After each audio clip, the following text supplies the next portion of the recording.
Eh bien, bonjour à toutes et à tous, et merci aux nombreux journalistes d'être présents pour cette conférence de presse. Nous allons être obligés de faire court, puisque nous devons rendre la salle à 15 heures. Donc, je suis heureuse de vous accueillir dans la Maison du Peuple pour évoquer la situation de Georges Ibrahim Abdallah. Avant toute chose, je dois vous expliquer que nous avons interpellé à de très nombreuses reprises les gouvernements successifs avant la composition du gouvernement Barnier sur cette situation. J'ai déposé 2 questions écrites au gouvernement. J'ai interpellé de manière orale le garde des Sceaux en commission des lois et dans l'hémicycle. Et les 2 ministres précédents, donc Dupond-Moretti et Darmanin, se sont toujours renvoyés la balle de manière hypocrite sans répondre sur le fond de la question. D'où l'idée nous est venue de publier la tribune qui a donc été publiée pour la première fois en juin, mais qui a été un peu invisibilisée par le contexte actuel puisqu'elle a été publiée juste après la dissolution. Donc, Georges Ibrahim Abdallah a 73 ans, il est maintenu dans un no man's land juridique. Ce militant communiste libanais est libérable depuis 20 ans et attend patiemment que justice lui soit rendue dans la prison de Lannemezan. Nous refusons la peine de mort lente qui lui est infligée. Un espoir de libération doit être offert à une personne condamnée à une peine perpétuelle. Le contraire reviendrait à lui infliger un traitement inhumain et dégradant. La France inflige à Georges Ibrahim Abdallah un tel traitement et viole donc la Convention européenne des droits de l'homme. Nous exigeons tout simplement le respect de l'état de droit. Le ministre Retailleau multiplie les discours démagogiques sur l'expulsion des étrangers délinquants. Il préfère maintenir en prison un homme qui a purgé sa peine et qui espère retourner dans son pays natal. Son maintien en détention obéit donc à des considérations politiques et non juridiques. À l'heure où le tribunal d'application des peines s'apprête à examiner sa 10e demande de libération et expulsion propre à la détention des ressortissants étrangers, nous demandons au gouvernement d'émettre sans délai un arrêté d'expulsion vers le Liban. L'autorité judiciaire doit pouvoir se prononcer sur son ultime demande de libération conditionnelle en toute liberté et surtout dans la sérénité. Voilà le sens de notre tribune. Je vais passer la parole donc à mon collègue André Chassaigne. Oui, merci André. Je serai extrêmement rapide parce qu'effectivement la présentation qui a été faite par André replace bien le sens de notre combat, le sens de notre mobilisation qui se veut la plus large possible. C'est extrêmement important qu'on puisse mobiliser non seulement au sein du nouveau Front populaire, mais aussi au-delà, si on le peut, en allant chercher des parlementaires d'autres groupes politiques, parce qu'on a une affaire qui est une affaire pas seulement humaine, si on peut dire, un abus de pouvoir, mais c'est une dimension exemplaire. Cet emprisonnement n'est pas tolérable dans la durée telle qu'il est. Et ça exige donc d'élargir notre mobilisation.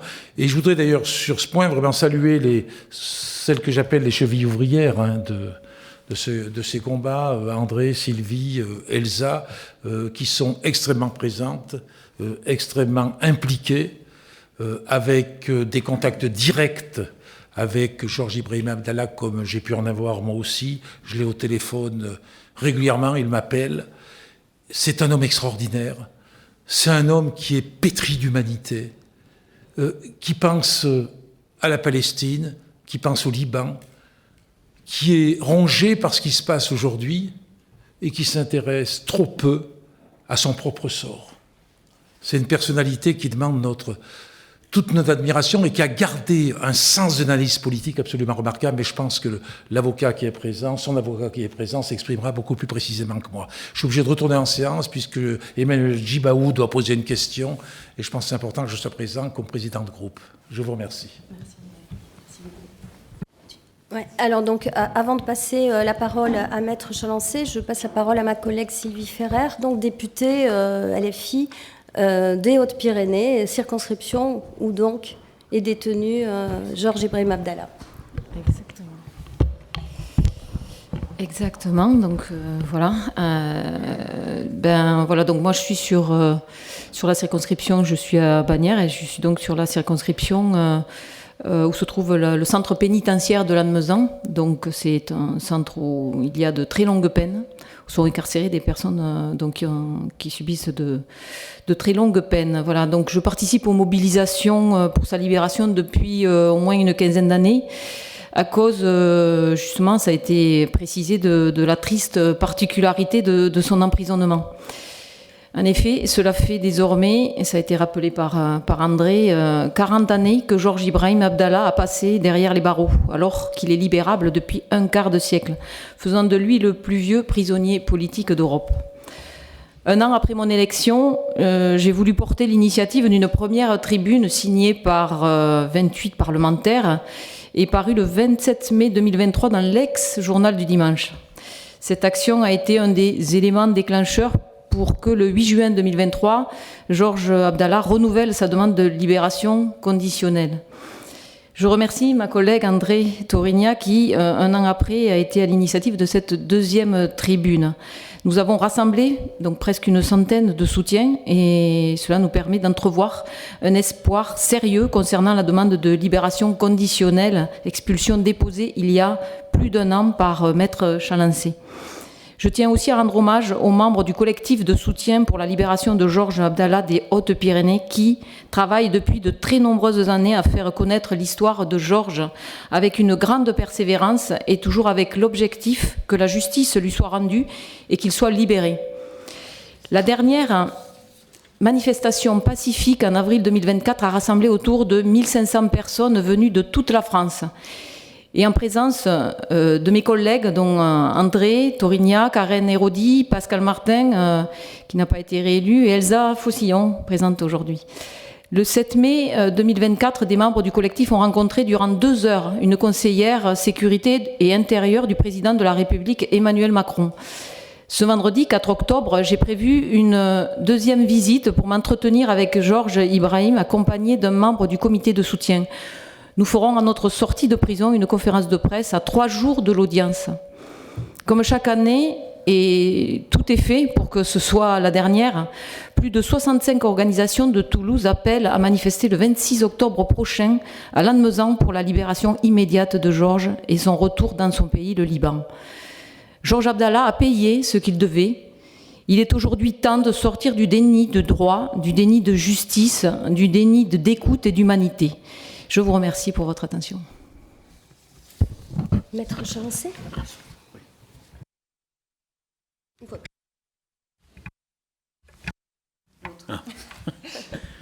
Oui, ça fait effectivement 40 ans, le 24 octobre, qu'il sera détenu. La demande de libération a été formée en juin 2013. Pour vous donner les délais, c'est donc 18 mois à peu près pour examiner une demande de libération de quelqu'un qui est détenu aussi longtemps. Il y a un problème juridique que je ne vais pas exposer ici, qui est assez complexe, puisque certains juges disent qu'il n'est plus nécessaire d'avoir un arrêté d'expulsion. D'autres, notamment les procureurs, s'opposent à sa libération en disant qu'il n'y a pas d'arrêté d'expulsion. Et évidemment, il y a aussi l'autre solution, qu'il soit en semi-liberté, ce qu'il ne souhaite pas, ou en bracelet électronique sur le territoire français, ce qu'il ne souhaite pas pour sa sécurité. Donc il y aura ce débat juridique qui est un prétexte de toute façon des autorités judiciaires pour retarder ou pour qu'ils ne sortent pas. Le problème dans ce dossier, c'est qu'il y a les États-Unis d'Amérique qui, jusqu'à il y a 3 jours, ne s'étaient pas encore manifestés et qui ont fait un mémoire par leur nouvel avocat, parce que Georges Kejman est décédé. Et d'ailleurs, je rappellerai que Kejman, dans le dernier livre qu'il ait fait avant sa mort, a indiqué qu'il pensait que Georges Ibrahim Abdallah devait être libre. Ce que manifestement ne pense pas son associé, puisque celui-ci a fait un mémoire de 40 pages pour non seulement s'opposer à la libération sur les problèmes juridiques que je passerai, mais également surtout pour des problèmes politiques, puisqu'il ne craint pas de dire que, compte tenu du conflit actuel au sud Liban, compte tenu du fait que le Hezbollah a appelé à la libération dans un article du Figaro en 2011 de Georges Ibrahim Abdallah, libérer Georges Ibrahim Abdallah, c'est donner une victoire au Hezbollah, et que dans ce contexte, il n'est pas question de donner une victoire à un terroriste quel qu'il soit. Il parle du Hezbollah, en l'occurrence, même si les mouvements entre le Hezbollah et les FARL, dont faisait partie Georges Ibrahim Abdallah, sont évidemment de nature complètement différente. Donc on a les États-Unis qui prennent comme prétexte, eux qui fabriquent les bombes qui tuent les enfants tous les jours, de dire que la présence de Georges Ibrahim Abdallah, s'il était libéré au Liban, serait une victoire du Hezbollah. Alors que je rappelle, chaque fois que je suis allé à Beyrouth, la plupart à part les phalanges qui sont un mouvement fasciste au Liban, tous les partis politiques, de droite comme de gauche, chiites, sunnites ou chrétiens, sont favorables à la libération de Georges Ibrahim Abdallah. Donc voilà le discours qu'a notifié les États-Unis hier dans ce document qui a été remis aux juges. Et je crains fort, compte tenu déjà que les juges ont fixé le 7 octobre la date d'audience. Ils ont beau me dire que c'est un hasard, si c'est un hasard, il est évidemment malencontreux. Et ils m'ont dit que ça ne changeait rien de toute façon. J'aurais dit, écoutez, ça change, puisque avant qu'il y ait la guerre au Liban, le ministre de la Justice libanaise s'était trouvé choquant que ça soit fixé le 7 octobre. Rédacteur en chef d'un grand journal du soir, également trouvait ça extrêmement étrange et pensait que ce serait difficile de faire publier un article le 7 octobre sur Georges Ibrahim Abdallah en plein délire cérémoniel sur le massacre du 7 octobre.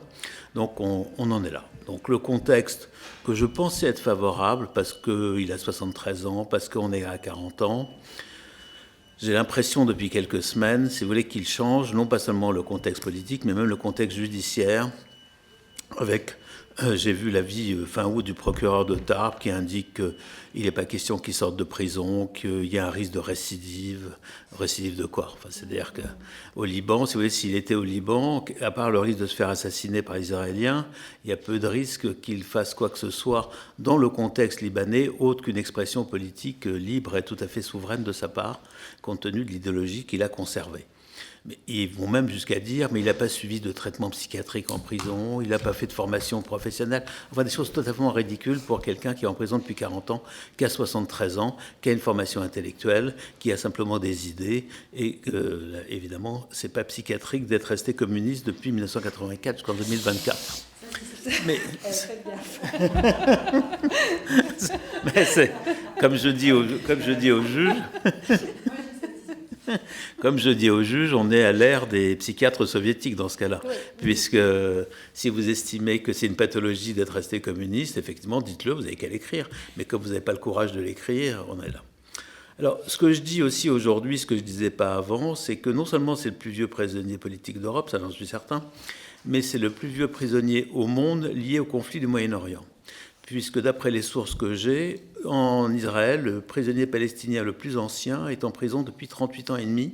Celui qui était en détention depuis 40 ans a été libéré l'année dernière. C'est-à-dire que même en Israël, où évidemment la répression, comme vous le savez, est extrêmement dure, il n'y a pas de prisonniers palestiniens qui ont effectué une peine plus longue que Georges Ibrahim Abdallah. Il y a des prisonniers politiques aux États-Unis qui sont en prison depuis plus de 40 ans, mais ils ne sont pas liés au conflit du Moyen-Orient. Donc, j'ai dit ça au juge l'autre jour qui m'a regardé avec des yeux ronds. Enfin, c'est simplement une réalité. Et de toute façon, comme vous le savez, enfin, vous ne le savez pas, quand on évoque le fait de résistance, puisque la défense, en tout cas c'est ce que j'exprime, je dis qu'il a porté la résistance aux États-Unis et à Israël à l'extérieur de son pays dans le cadre des actions de 1982. Enfin son mouvement, pas lui en l'occurrence, puisque je vous rappelle, il est poursuivi pour complicité et non pas pour assassinat. Il n'y a pas aucune preuve qu'il ait participé aux assassinats qui sont reprochés. Regarde, quand on invoque le mot résistance, ils vous disent terrorisme. Ils ne le disent pas par écrit, mais c'est exactement ce qu'ils pensent. Donc aujourd'hui, d'ailleurs, si on suit le raisonnement des Américains, libérer un terroriste arabe, quelle que soit son origine politique ou pas, c'est un terroriste arabe. Et d'ailleurs, les États-Unis, qui sont vraiment pire que le dernier des procureurs, nous disent que le contexte d'aujourd'hui n'est pas le même qu'en 2014. En 2014, il n'y avait pas eu les attentats massacres islamistes, enfin, ils oublient 1995. Et donc, le libérer aujourd'hui, dans ce contexte-là, serait donner une parole différente au mot terroriste et pourrait encourager la libération d'autres terroristes. Enfin, ça, c'est les États-Unis, partie civile. Alors, d'une part, je vais soulever l'irrecevabilité de la constitution d'un État, puisque il ne se présente pas seulement au nom des familles des victimes américaines, mais au nom du gouvernement des États-Unis d'Amérique. C'est exactement la dénomination juridique. À mon sens, c'est irrecevable. En tout cas, j'avais plaidé ça pour l'Italie dans une affaire d'extradition il y a 1 an et demi, et on avait estimé que la constitution de partie civile de l'Italie pour une demande d'extradition était irrecevable, qu'il pouvait simplement être observateur, mais pas partie civile. Donc on verra ce que feront les juges. Ce qui fait que je ne suis pas d'un optimisme, c'est toujours difficile. De toute façon, c'est la Cour d'appel de Paris qui tranchera dans le délai de 3 mois après la décision qui sera rendue, puisqu'il est bien certain que si on obtient satisfaction, le parquet fera appel, et que si l'on perd, évidemment, je ferai appel en son nom. Voilà ce qu'on peut dire en résumé sur la situation juridique et judiciaire aujourd'hui. Elsa ? Merci André. Pour nous, comme députés, cette conférence de presse, c'est aussi pour nous un moyen de dire et de faire savoir que nous n'oublions pas le sort de Georges Ibrahim Abdallah, qui est, vous l'avez dit, enfermé depuis près de 40 ans dans les prisons françaises. Et je dois le dire, heureusement que des militantes et des militants proches du combat pour l'autodétermination du peuple palestinien, des militants marxistes aussi, se sont souciés du sort de Georges il y a de nombreuses années. Et je les remercie pour leur mobilisation et pour le fait d'avoir transmis aussi à d'autres et à nous, députés, ce combat si important. Nous avons été plusieurs à avoir la chance de rendre visite à Georges. Et comme le disait tout à l'heure André Chassaigne, je crois que tous et toutes, on peut dire à quel point Georges, c'est un homme qui se tient debout et combien c'est impressionnant de la part de quelqu'un qui a passé près de 40 ans dans une cellule, dans une prison française. C'est un homme qui a une conscience et une analyse précise et aiguë de la situation politique, certes au Liban, mais aussi en France. Et je sais qu'il sait aussi que les conditions politiques actuelles dans lesquelles interviennent sa demande de libération peuvent le faire douter sur l'issue positive de la fin de sa vie au Liban, à laquelle il aspire évidemment très fortement. Et quand il parle, Georges, du Liban, évidemment, il aspire à un Liban en paix. Et il sait que ce n'est pas ceux qui aujourd'hui, au travers de massacres au Liban, se proclament les libérateurs du Liban, que ce n'est pas comme ça que le Liban retrouvera sa liberté et sa beauté. Je veux dire que, évidemment, donc, cette conférence de presse, pour ne pas oublier Georges, pour demander aussi qu'il n'y ait pas d'entrave politique de la part des ministres à la libération de Georges Ibrahim Abdallah. Je veux dire pour celles et ceux qui douteraient de la qualification de prisonnier politique. Peut-être certains, dans les députés d'ailleurs, qui ont signé la tribune, doutent du fait que ce sont des raisons politiques qui ont amené à sa condamnation. En revanche, je crois qu'il est difficile aujourd'hui de ne pas voir à quel point son maintien en détention contient des raisons politiques. On peut citer au moins 2 exemples. Celle sous Manuel Valls, qui n'a pas signé l'arrêté d'expulsion empêchant aux magistrats de pouvoir prononcer la libération de Georges. Il y a le refus, mais il y a aussi la motivation faite par Manuel Valls, qui disait « je l'ai fait par conviction ». On peut penser aussi aux interventions des autorités américaines par la voix d'Hillary Clinton, révélées par Wikileaks. Et il y a comme ça, dans tout le parcours de demande de libération de Georges, des interventions politiques pour exiger son maintien et dans lequel on voit bien, encore là, vient se nicher la notion du 2 poids 2 mesures, particulièrement présente quand il s'agit d'intervenir sur des militants pro-palestiniens. Nous intervenons comme députés et comme militantes, parce que je crois que Georges ne souhaite pas ne pas être mentionné comme un militant. il veut rester et c'est sa dignité et nous le soutenons comme tel, mais comme députés, nous aspirons aussi à ce que des principes qui animent notre République, c'est-à-dire le fait aujourd'hui que la peine de mort est prohibée, qu'elle n'existe plus dans notre pays et qu'elle ne peut pas être travestie par une forme de mort lente en prison. Et aujourd'hui, si l'ultime demande de libération de Georges Ibrahim Abdallah n'aboutissait pas, alors pour ces raisons politiques et parce que des juges décideraient qu'il doit rester alors qu'il est le plus vieux prisonnier politique en Europe, alors ce serait admettre que notre pays inflige une prison à vie et une mort lente en prison à Georges Ibrahim Abdallah. Et c'est pour ça que nous appelons aussi d'autres parlementaires, d'autres personnalités, comme c'est déjà le cas, à nous rejoindre pour demander sa libération et pour être présent le 26 octobre à Lannemezan. Merci.